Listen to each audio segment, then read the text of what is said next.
Aujourd'hui, j'ai envie de changer et tu vas faire partie de ce changement. Bien évidemment, si tu restes avec moi.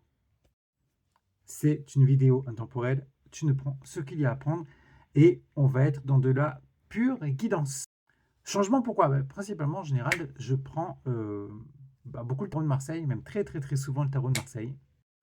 Et aujourd'hui, je me suis dit, ça serait peut-être pas mal qu'on fasse de la guidance avec mon oracle de la triade, qui est juste ici. Une fois qu'on a dit ça, on va vite aller à l'essentiel, c'est important. Donc, j'ai tiré 2 cartes pour avoir un peu une guidance te concernant avec cet oracle de la triade. Et les 2 cartes sont très très riches d'enseignements. Avant d'aller plus loin, je t'invite bien évidemment à t'abonner à ma chaîne, partager cette vidéo, d'accord, la mettre dans tes favoris, à commenter également, et puis évidemment à venir vers moi si tu as besoin de quoi que ce soit comme éclaircissement par rapport au jeu, par rapport à plein de choses. Je serai ravi en tout cas de te répondre. Donc il y a 2 cartes que j'ai tirées qui sont symbolisées par la carte de la science, qui est ici, et la carte du désert. Ok.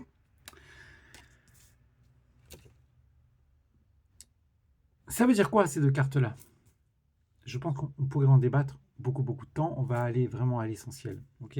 Mais peut-être que tu traverses une phase actuellement où tu te sens seul. Tu as beau être entouré, tu peux être entouré de beaucoup de gens, mais te sentir seul. Ce que j'appelle se sentir seul, c'est se sentir un peu déphasé, ou ne pas être sur la même fréquence énergétique des personnes avec qui tu es, ou alors simplement toi-même être seul, te trouver seul. Non, ce n'est pas une tare. Non, ce n'est pas une tare que d'être seul. On peut être seul par circonstance, par contexte. On peut avoir vécu des choses qui font qu'on est seul. Ok, donc c'est pas une tare. Et on peut vouloir être seul également. Et c'est pas une tare non plus. Parce que se retrouver seul, c'est très bon. C'est très bien de se retrouver seul. C'est essentiel. Et pour quelle raison? Pour la simple et bonne raison que, en étant seul, tu te retrouves seul avec toi-même et grosso modo, tu te ressens sur toi. C'est là réellement, en te retrouvant seul, où tu as l'occasion de reprendre soin de toi, de te remettre au centre de ta vie et de commencer en tout cas un nouveau chapitre dans ta vie à partir du moment où tu es seul et tu prends conscience de certaines choses. Là, la carte de la chance nous dit qu'en finalement,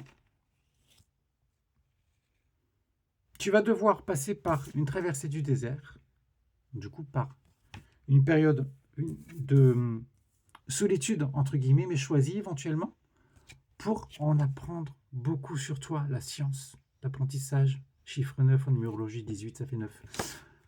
Pour apprendre beaucoup sur toi. Il n'y a pas 36 000 solutions. Si tu veux vraiment évoluer, si tu veux faire des bons choix dans ta vie, il faut déjà essayer de savoir si ce que tu es ici maintenant est totalement en corrélation avec toi-même, avec tes attentes. Il faut savoir ici et maintenant si tu es totalement en place. Ok, c'est très important, être à sa place. Ne pas faire des choix par rapport aux autres et faire des choix par rapport à soi, c'est la base. Et toutes ces petites questions-là, il y a encore bien évidemment une multitude de questions, mais tu ne peux te les poser de manière profonde, de manière totalement approfondie, que si tu es seul avec toi-même. Donc non, ce n'est pas parce que on est seul qu'on a une vie de bien au contraire, bien au contraire, bien au contraire. Être seul nous permet de reprendre soin de son enfant intérieur, de soi-même, de s'occuper de soi, ok, de son âme également, appelez ça comme vous voulez, pour moi il n'y a pas de souci avec ça. Et c'est en étant seul que l'on fait souvent les meilleurs choix, parce qu'on vibre avec ses propres énergies. Donc, quand le cœur vous en dit, les amis, quand le cœur vous en dit, esselez-vous, allez vous balader au bord de mer, en pleine forêt, ressourcez-vous, faites un bilan en même temps, méditez, faites de la sophrologie, et vous allez voir que je pense que vous aurez beaucoup de réponses en agissant de la sorte. Je vous souhaite une belle journée. Prenez bien soin de vous, de vos proches, mais d'abord de vous, les amis. Et je vous dis à très vite en live ou en consultation ou en soins de magnétisme. C'est vous qui voyez. Grosse bise à tous.